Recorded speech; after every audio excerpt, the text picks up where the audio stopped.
La Bitácora del Role.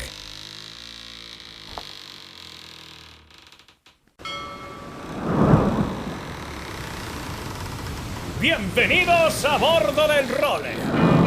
Una placentera travesía por los mares del podcast. Zarpamos ya en busca de las mejores historias del mar. A la caña, Nacho Gómez-Zarzuela.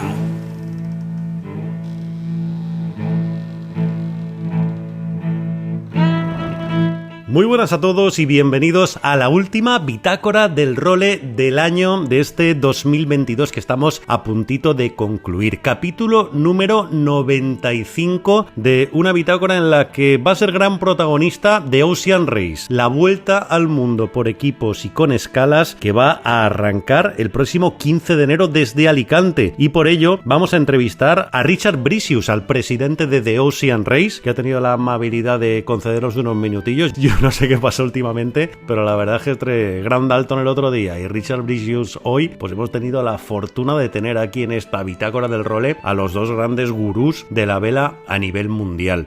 Hablaremos con Richard de cómo llega la regata de Alicante, de cuántos barcos hay, porque nos desvela el dato de que van a tener 5 IMOCAs y 5 Volvo 65 en la línea de salida, en una conversación que, como hicimos con Grant Dalton, pues la mantuvimos en inglés, evidentemente. Voy a hacer lo mismo que hice con la entrevista de Grant, en relevo, donde ya sabéis, el medio en que también estoy escribiendo de nuestras cositas de los barcos, la he publicado en español, al menos un extracto de sus declaraciones más interesantes, con lo que, bueno, si habláis inglés, pues lo escucháis ahora. Además a Richard se le entiende bastante bien, y si no, pues ahí tenéis en relevo un extracto de lo mejor de la conversación. Y hasta entonces vamos a tomarnos un par de semanitas de descanso porque ya nos toca. Vaya 2022 hemos tenido y vaya 2023 nos viene por delante con The Ocean Race y con esa previa, ese año previo de Copa América que seguro que nos da mucho de sí, y 2024 ya ni os cuento, con la propia Copa América en Barcelona, con lo que tenemos 2 añitos muy interesantes por delante.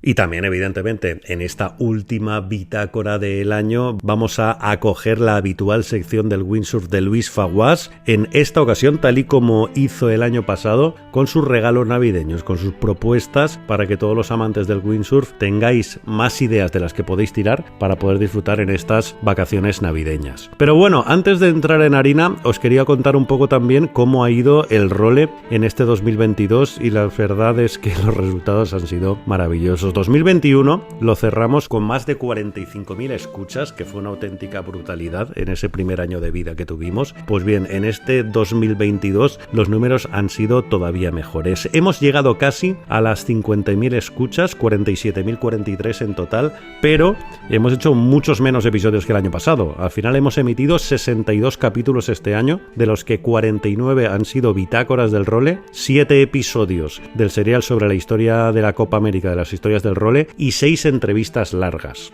En la recta final del año hemos parado un poco con el ritmo de las entrevistas porque al final no me daba la vida. O sea, entre las bitácoras, acabar el serial de la historia, el tema de relevo que me he metido, la Ocean Race, que también voy a colaborar con ellos y que la tenemos ahí al lado, la verdad es que, bueno, he tenido que sacrificar un poco esta sección, pero el año que viene va a seguir seguro. Y os digo, la media, bueno, tenemos casi 2.000 oyentes por programa, lo que también es una auténtica maravilla tratándose de un programa de nicho por excelencia como es el nuestro, con lo que nada, contentísimo. La verdad es que en este sentido solo quiero agradeceros a todos los que habéis estado ahí todos los sábados escuchándonos, porque bueno, eso es lo que va a asegurar que el año que viene, si no pasa nada raro, bueno, y no va a pasar nada raro, vamos a seguir haciendo el role. ¿Cómo? Pues poquito a poco vamos a ir dándole forma. De momento no sé por dónde vamos a salir, quiénes van a ser nuestros principales armadores. Sí que, como os contaba la semana pasada, ya tenemos varias cositas cerradas, pero bueno, prefiero esperarme a enero cuando volvamos. Probablemente será para el fin del 14 de enero,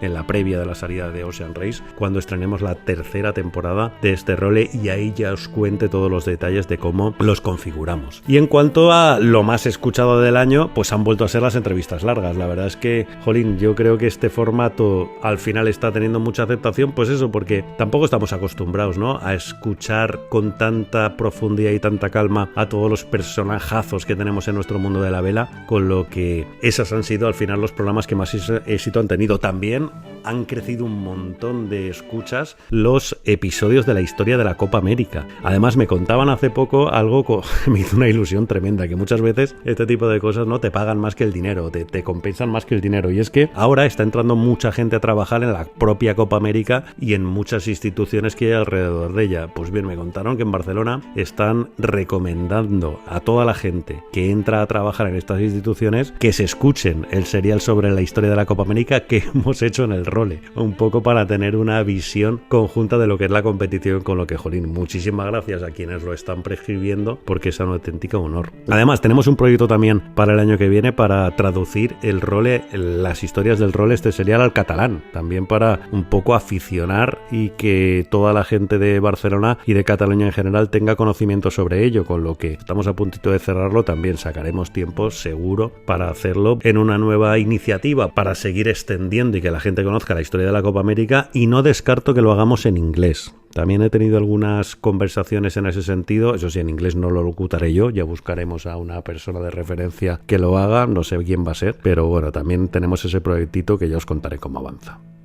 O sea que la conclusión es esa, que estamos encantados con este segundo año de vida del Role, que vamos a seguir con él el año que viene, que 1.000.000 de gracias a todos por estar ahí, que quien quiera hacernos llegar lo que sea, que me lo mande a nachogomez@elrole.com, y que con estos contenidos que os acabo de contar arrancamos ya la edición número 95 de esta Bitácora del Role. La Bitácora del Role. Pues arrancamos esta Bitácora del Role y, como os anunciaba en la introducción, hoy estamos quizá con uno de los personajes clave de la vela de competición hoy en día, que no es otro que el presidente de The Ocean Race, que además conoce muy bien la regata en su otra faceta, porque también fue navegante, también fue gestor de equipos, y hoy en día que lleva la caña pues de, junto a la Copa América, la mejor competición de vela del mundo. Y os hablo, como no, de don Richard Brisius. Richard, welcome to El Role. How are you? Nacho, nice to hear your voice. Yes, thank you. I'm very good. Very, very good. Okay, we are really happy to have you here because we are 1 month to go, man. We have had really horrible years in the last 4 or 5 years. Probably the most difficult context to build a race like the Ocean Race. And we are only 1 month to go to enjoy again with the 14th edition, I think, of the race, no? Yes, yeah, exactly. No, so it's as you said, it's been a interesting years for people, all 8 billion people on this planet. But now in 1 month we have the start of the Ocean Race, and we worked hard for it. And I think we all deserve some proper ocean racing now. It's been a long time, and we love it. And I'm really looking forward to see the boat sail out from Alicante, shoot out through Gibraltar and down the Atlantic, and I really start to smell and feel that the race is around the corner, and I'm looking forward to the competition and to the stories and to the sailors out there, going through the extraordinary on the ocean. So I'm hooked. I'm ready for it. Okay, maybe the main headlines of this edition will be talking about the pure sport is the entrance of the IMOCA, no, like a new class, and outside the race is the sustainability, no, that the Ocean Race maybe is one of the best events in the world, and a lot of years doing that, focusing that issue. Do you agree, or what will be your main headlines of this new edition of the Ocean Race, Richard? No, I agree, because in this new edition, the race has gone through a really big transformation, and we are still in that transformation journey. So as you know, 50 years ago, the race started as the Whitbread race, and it evolved as a Corinthian event, and then it turned quite a commercial event over 20 years of Volvo Ocean Race, and it became attracting a lot of great companies and sailors from around the world. And now the new race is much more focused on the core of the race, which are the athletes, the sailors, but also to contribute to a healthier ocean and healthier planet. So it's much more purpose-centered now, but of course at the core of it, it's still the same timeless idea since 1973 of racing around the world together with a group of other people. So that's very important to do this as a team. And at the end of the race, that's the big takeaway. You know, after you meet the legends, the core thing is the time they spent together with some other fantastic people doing incredible racing around the world. But yeah, we are very proud and happy to be able to work towards a healthier planet with our science program, with our policy program, driving for a better rule book for the high seas, for our learning program, etc., etc. So yeah, we changed a lot.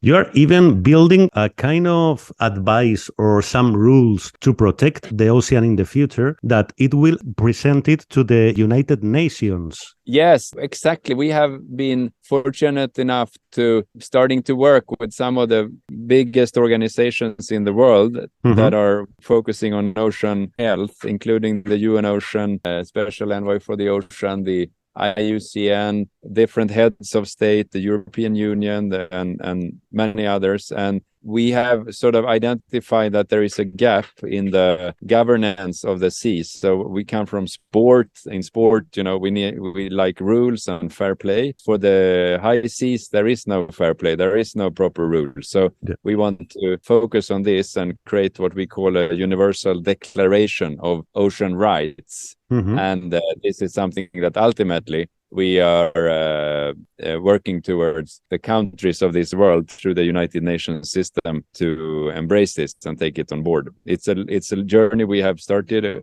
couple of years ago, and the goal is to have it done by 2030. But we were in New York at the General Assembly Week in September this year to start working. We had a big high-level event with 20 countries, and we are coming back in September 2023. So yeah, it's a big part also of what we do.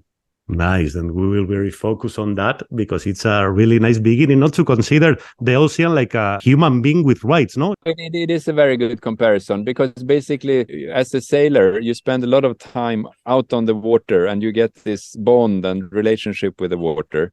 But still, most people, including many sailors of us, don't know the importance of the ocean for the planet. So 70% of the surface is ocean, and 95% of the biosphere where you're spending their time is the ocean. And so it's really, our whole lives depend on it. And every second breath you take in now as we speak, so the oxygen comes from the ocean. So we want to just make everyone understand, you know, that the ocean is not just there for us to take stuff from or throw stuff in. It's actually life itself. And we humans, we are one species of many on this planet. We might be the highest ranked species, but we have to relate to the ocean. So it's not that we shall give the ocean rights. The ocean already have rights. We should just acknowledge them and try to reset humanity's relationship with nature as a whole and the ocean specifically. So that's what we want to get into people's head, because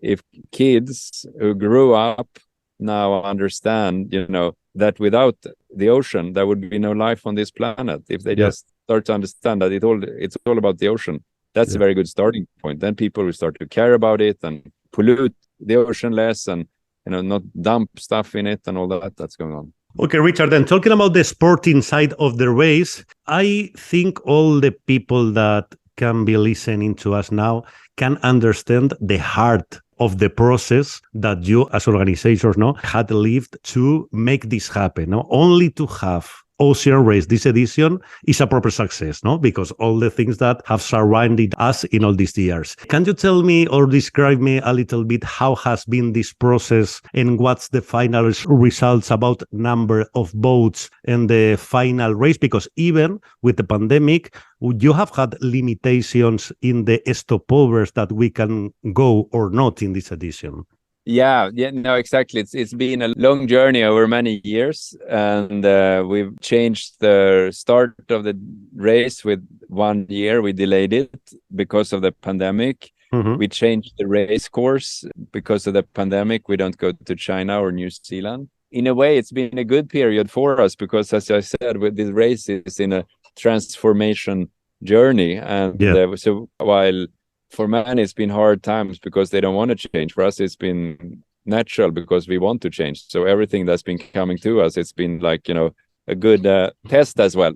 So now we are very proud. So as we speak now, I sit in Alicante, down in the port of Alicante at the race headquarters, and I look out over the whole area here, and I see this incredible Ocean Live Park being built up. There are probably 50 people that I see working right now in front of me, building different sustainability pavilion and the Helly Hansen store and the Volvo cars deck and the hospitality areas and the team bases. And far down the wall, I see both the biotherm, Holcim and Malizia. They are hauled out. They're taking the keels off and they are preparing their boats now, the final refit before the start. So it's, if you were here, you would smell it like I do. The race is very happening now, and of course we are happy because it's going to be a very powerful start. We're going to have the 5 IMOCA teams. We're going to have the 5 EU65 teams. So it's going to be 10 hungry horses here ready to get going on the 15th of January.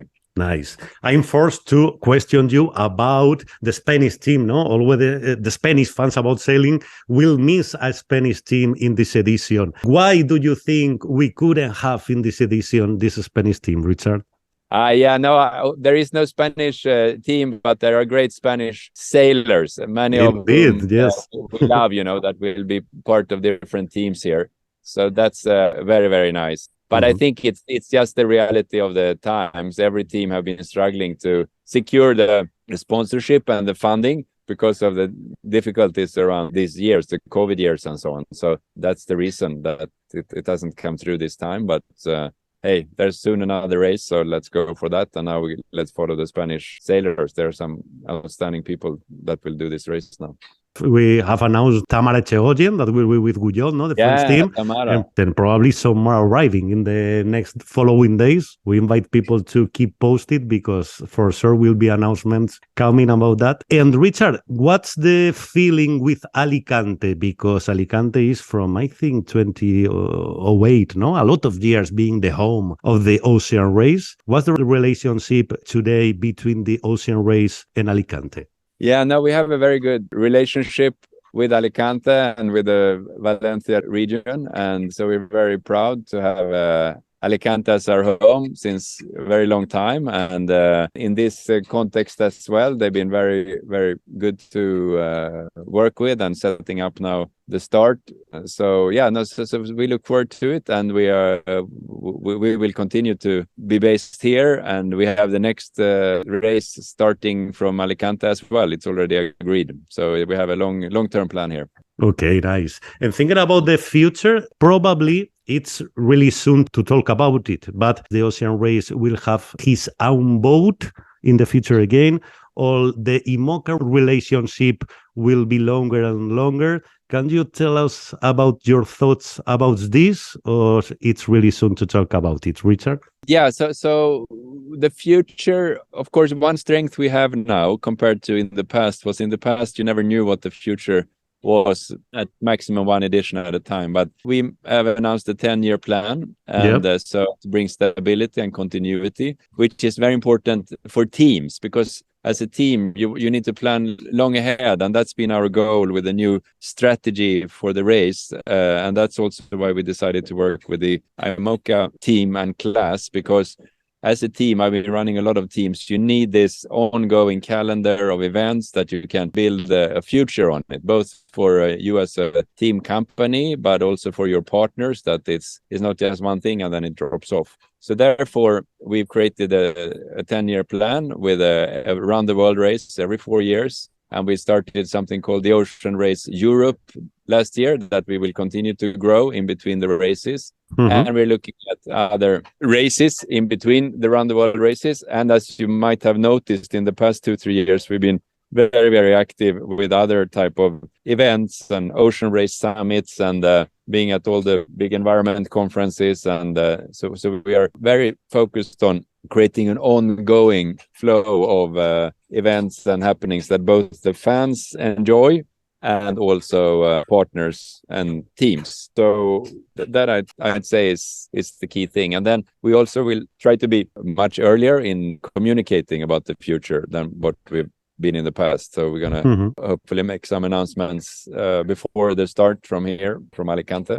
for the future, and we'll keep positive news coming. Okay, nice. And then we will look forward it, because I tell you, people is really hungry, no, to see what's happening in the future. But yeah, that's good. I like hungry. Closely, the 7th of January in Alicante is the opening of this Ocean Life Park that you were perfectly describing some minutes ago, because the 7th is the big opening, 8th, the import race in Alicante, and 15th there, the start of the first leg. No, what a week there, Richard. Yeah. It's going to be a great week. And we have, and the Ocean Life Park is a new concept, which is more action, more activities, and the thinking is, as a visitor, you both get to experience the race boats, meet the sailors, but you also get an understanding of what we talked about around the ocean. So there is a big pavilion called the One Blue Voice, which is an experience that's developed together with 11th Hour Racing, which will be outstanding. And there is event TV ongoing with presenters, so there's always a lot of action, and there's food, and everything you would want as a visitor. Okay, nice. Then Richard Brisius, president of the Ocean Race, thank you very much to share this time with us, and see you around from this January 7th there in Alicante to enjoy about the start of a new edition of this Magic the Ocean Race. Super. Yeah, great. No, thank you so much for your interest, and I hope to see you in Alicante for the start week. Of course, we will be around. Thank you, Richard. Nice. Thank you. Bye. Seguimos. La Bitácora del Role.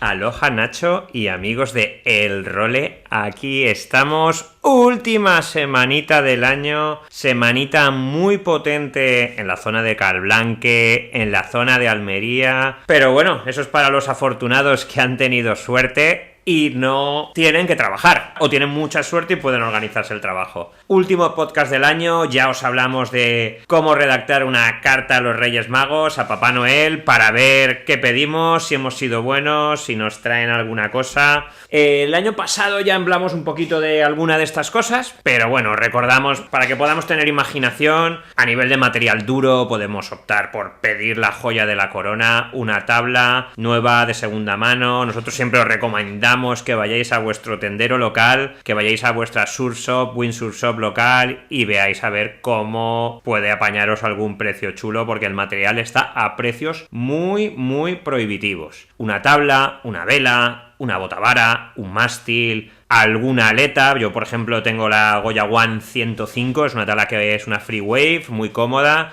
Como dice Víctor Fernández, es una tabla de papi, como todas las free waves. Es una tabla ya de que no buscas tanta prestación pura, pero buscas que vaya bien en casi todo tipo de condiciones. Y es una tabla que va muy bien, y va muy bien con aleta de 21 y con aleta de 23. Entonces es uno de estos juegos que cambia completamente la tabla si cambiáis el tipo de aleta. Cambiar un arnés, pillar un neopreno, que hay veces que los estiramos mucho, alguna funda para la tabla. Si tenéis menos presupuesto, queréis completar algún regalo, buscar unos cabos de arnés, una driza. Son cosas así que pueden venir bien. Pero casi es más fácil que os sorprendas o que sorprendáis a algún windsurfista con algún tipo de gadget, ¿vale? Ahí hay unas cajas muy chulas para guardar la llave, que llevan un candado con combinación, que está muy bien. Tirar a unos escarpines, unos guantes o un gorro de neopreno, que eso para los días estos de más frío nos pueden venir bien, igual que una camiseta de neopreno. O nos puede venir bien algún accesorio tecnológico, una GoPro con algún accesorio chulo. Está el Mass Mount, el Mass Hero. Son tipos de accesorios que van bien para grabarnos en tercera persona. Alguna funda para meter el material en el coche y no llenarlo de arena. Yo he visto algún colega que tiene un coche tipo ranchera, un Sportwagen de estos, que te cabe todo dentro de la bolsa, que es como si fuera un sarcófago, y viene bien, porque no metemos mucha arena. Un poncho siempre es un buen regalo. Algo de ropa surfera, una chaqueta de neopreno, que son cosas chulas para tener mientras estás pasando frío después de una navegada. O, ¿por qué no?, algún tipo de smartwatch, que cada vez ya son todos prácticamente súper resistente al agua. Da igual que os vayáis a un Sunto, que os vayáis a un Garmin, que os vayáis a un Apple Watch, que todos os van a permitir medir esas sesiones en Strava o en alguna aplicación como Canara o como la de Badewind, que es una aplicación que también va muy bien, y os va a permitir eso, ver qué velocidades tenéis, os comparáis con compañeros y vais viendo un poco. ¿Que no tenéis imaginación para regalo? un buen viaje puede ser una buena opción. Ya haremos un especial igual a la vuelta de vacaciones, de viajes en invierno. Pero yo he hecho viajes así a sitios muy chulos, que os recomiendo Mauricio, os recomiendo Brasil, Jericoacoara es una pasada. Y luego, por supuesto, nuestras islas afortunadas, Islas Canarias, Tenerife, Gran Canaria, Fuerteventura, Lanzarote. Son sitios espectaculares que tenemos a tiro de piedra. Y si no queréis coger el avión, pues una escapadita Almería, Tarifa puede ser una buena bajada también. Entonces, nada, un buen viaje puede ser una buena opción. Yo espero pasar parte de estas vacaciones navegando en Tarifa. Espero que Eolo se porte y tengamos alguna sesión potente de viento y olas y que podamos aprovechar esos 800.000 kilómetros que nos pegamos para llegar hasta Tarifa. Nada, Nacho, un abrazote muy fuerte, feliz Navidad a todos, aloha chicos y nos vemos por los mares. ¡Chao, chao! Y con el Faguás, como siempre, nos marchamos ya no solo de esta bitácora, sino que nos despedimos también de este 2022. Volveremos en 2023 con las pilas cargadas y con muchísimas ganas de seguir compartiendo con vosotros todo lo que da de sí nuestro mundo, que es el de la vela. Hasta entonces, sed muy felices y navegad todo lo que podáis. Adiós.